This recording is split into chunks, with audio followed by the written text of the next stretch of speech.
ಈಗ ಜೇನಿಗೆ ವ್ಯಾಸ್ಪ್ ಎಲ್ಲೋ bedded wasp ಕಡ್ಜೀರಿಗೆ ಹುಳ ಆಗ್ತಾರಲ್ಲ wasp ಬಂತ ಅದಕ್ಕೆ ನೀವು ಈ ತರ ಒಂದು ಗೇಟ್ ಅನ್ನು ಉಪಯೋಗ ಮಾಡಬಹುದು.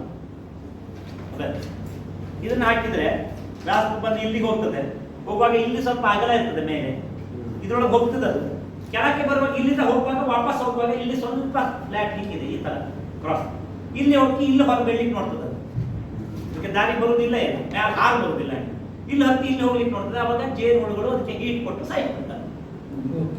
ವ್ಯಾಸ್ಪ್ ಒಳಗಡೆ ಹೋಗಿದ್ದು ಹೊರಕ್ಕೆ ಬರೋದಿಲ್ಲ, ಸೈಕಲ್ ವಾಲ್ ಟ್ಯೂಬ್ ಇದ್ದಂಗೆ ಗಾಳಿ ಒಳಗೆ ಹೋಗಿದ್ದು ಹೊರಗೆ ಆ ತರ ವ್ಯವಸ್ಥೆಯನ್ನ ಇದನ್ನ ಮಾಡ್ಕೋಬಹುದು. ಇದು ಒಳ್ಳೆ ಐಡಿಯಾ ಇದೆ. ಆನಂತರ ಇನ್ನೊಂದು ನಿಮ್ಗೆ ಇವರು ಹೇಳಿದ್ರು ಮೇಣದ ಚಿಟ್ಟೆ ವ್ಯಾಕ್ಸ್ ಮೌತ್. ಮೇಣದ ಚಿಟ್ಟೆ ಬಂದ್ರೆ ಏನಾಗ್ತದೆ ಸಮಸ್ಯೆ? ಮೇಣದ ಚಿಟ್ಟೆ ಬಂದಾಗ ಜೇನು ಹುಳುಗಳ ಎರಿಯನ್ನ ಎಲ್ಲ ಅದು ಬಲೆ ಕಟ್ಟಿ ನೇಯ್ದು ಸಾಯಿಸಿ ಬಿಡ್ತದೆ.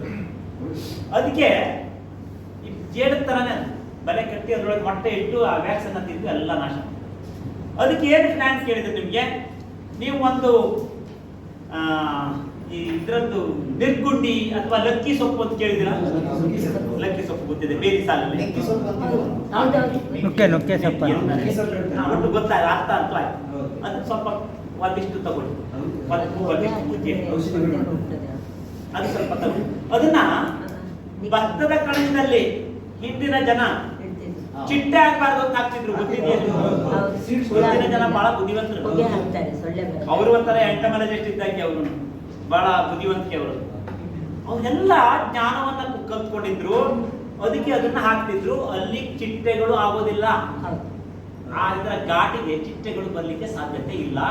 ಮತ್ತೆ ಒಂದು ಹೀಟ್ ಅನ್ನ ಕ್ರಿಯೇಟ್ ಮಾಡ್ತದೆ, ಅದರಲ್ಲಿ ಅವಕ್ಕೆ ಬದುಕಲಿಕ್ಕೆ ಮೊಟ್ಟೆ ಇಡ್ಲಿಕ್ಕೆ ಆಗೋದು. ಇದು ಮೇನ್. ಅದನ್ನ ನಾವು ಒಂದ್ ಸ್ವಲ್ಪ ಸೊಪ್ಪು ತಗೊಳ್ಳಿ. ನೀವಿನ್ನು ಪ್ಯೂರ್ ಆರ್ಗ್ಯಾನಿಕ್ ಅಂದ್ರೆ ಅದಕ್ಕೆ ಗಂಧಕದ ಪೌಡರ್ ಅನ್ನ ಬೆರೆಸಬಾರ್ದು.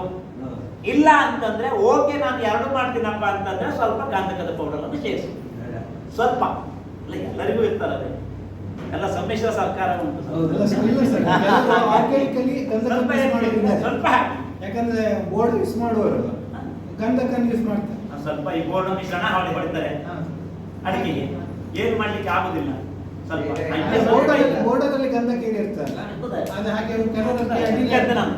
ನಾನು ಶುದ್ಧ ಸಾವಯವ ಅಂತಾರೆ, ಮತ್ತೆ ಬೋರ್ಡ್ ಮಿಶ್ರಣ ಸ್ಪ್ರೇ ಮಾಡ್ತಾರೆ. ಅವಾಗ ಏನ್ ಮಾಡ್ಲಿಕ್ಕೆ ಆಗ್ತದೆ? ಅಡಿಕೆ ಕೊಳೆ ಬರುದಿಲ್ಲ.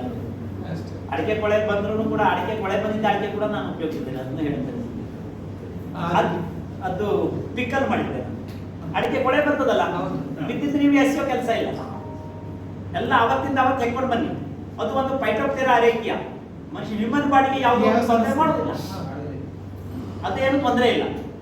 ಅದನ್ನು ತಗೊಂಡು ಬಂದ್ಬಿಟ್ಟು ಒಂದ್ ಸೆಕೆ ಬೇಯಿಸಿ, ಆನಂತರ ಅದನ್ನೆಲ್ಲ ತೆಗಿರಿ, ಒಳಗಡೆ ಬಿಡಿಸಿ, ಅದನ್ನ ಒಣಗಿಸಿದ್ರೆ ಕುರಿ ಇಕ್ಕಿ ಆಗ್ತದೆ ಸಣ್ಣಕ್ಕೆ. ಒಣಗಿಸಿದಾಗ ನಿಮಗೆ ಕೂಲಿ ಹುಟ್ಟುದಿಲ್ಲ.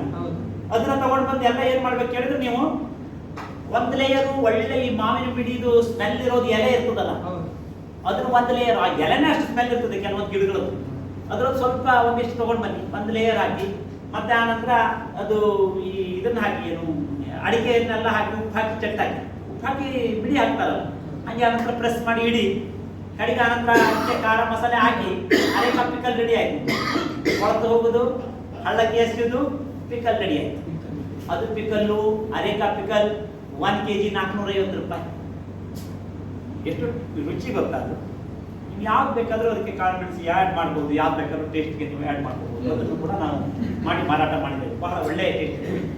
ಆನಂತರ ನೋಡಿ, ಸ್ವಲ್ಪ ಗಂಧಕದ ಪೌಡರ್ ಬೇಕಿದ್ರೆ ಹಾಕಿ, ಅದನ್ನ ಪೆಟ್ಟಿಗೆಯ ಸೈಡ್ ಅಲ್ಲಿ ಸ್ವಲ್ಪ ಹಾಕಿದ್ರೆ, ಪೆಟ್ಟಿಗೆ ಸೈಡ್ ಅಲ್ಲಿ ಮಧ್ಯಕ್ಕೆ ಹಾಕಬೇಡಿ, ನೀವು ಪೆಟ್ಟಿಗೆ ಚೌಕಟ್ಟು ಕೂರ್ತದಲ್ಲ ಅಲ್ಲಿ ಸ್ವಲ್ಪ ಸೈಡ್ ಅಲ್ಲಿ ಹಾಕಿ, ಎದುರುಗಡೆ ಬೇಡ. ಯಾವಾಗಲೂ ಒಯ್ರಿ ನುಗ್ಗೋದು ಹಿಂಬಾಗಿ, ಎದುರುಗಡೆ ಅವು ಕಾಯ್ತಾ ಇರ್ತವೆ, ಅಲ್ಲಿ ಹೋಗ್ಲಿಕ್ಕೆ ಆಗೋದಿಲ್ಲ, ಹಿಂದ್ಗಡೆಯಿಂದ ಹೋಗ್ತವೆ.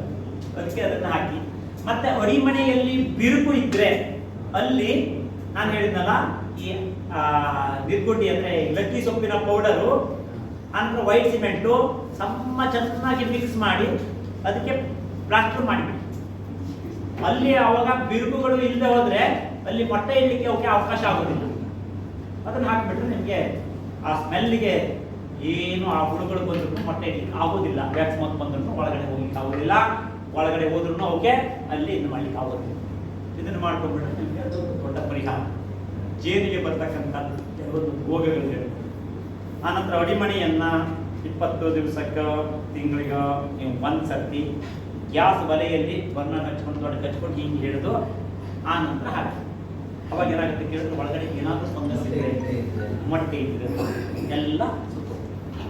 ಆ ಥರ ಮಾಡೋದ್ರಿಂದ ನಿಮಗೆ ಆರಾಮಾಗಿ ಮಾಡ್ಕೊಂಡು ಗ್ಯಾಸ್ ಒಲೆಯಲ್ಲಿ ಹಚ್ಕೊಂಡು ಹೇಳಿದ್ರೆ ಆಯ್ತು. ಅಡಿಮಣಿ ಗ್ಯಾಸ್ ಸೈಡ್ ಅದು ಮಾಡಿ. ನಾವೆಲ್ಲ ನಮಗೆ ಈ ಚಾಣ ಬಿದ್ದು ಬಿದ್ದು ಮೂರ್ತಿ ಆಗಿದೆ ಗೊತ್ತಾಯ್ತಾ? ಹೇಗೆ ಹೇಳಿದ್ರೆ ನಮಗೆ ಬಂತು ಕಷ್ಟ, ಅವಾಗ ನಾವು ಮಾಡೋದು.